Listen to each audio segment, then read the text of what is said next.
مصر قبل السفر الى طبعا مباراه غينيا المقبله هو الحدث المؤسف. الناس كلها بتستعد لكاس الامم الاوروبيه وما نشهده في كاس الامم الاوروبيه، وهذه الحادثه المؤسفه بين محمد زيدان واحمد الشناوي حادثه يعني لا تعليق لهذا الموضوع. يعني مش عارف اقول ايه بصراحه.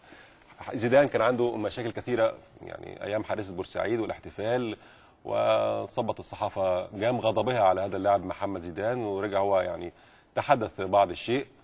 لكن عودة زيدان مرة أخرى والحديث مع الشناوي لاعب صغير مع المنتخب الأولمبي، مهما كان يعني ألفاظ نابية، يقال إنها ألفاظ نابية يعني كانت لأحمد الشناوي حارس مرمى منتخبنا الأولمبي، هو صغير السن عنده أقل من 21 سنة.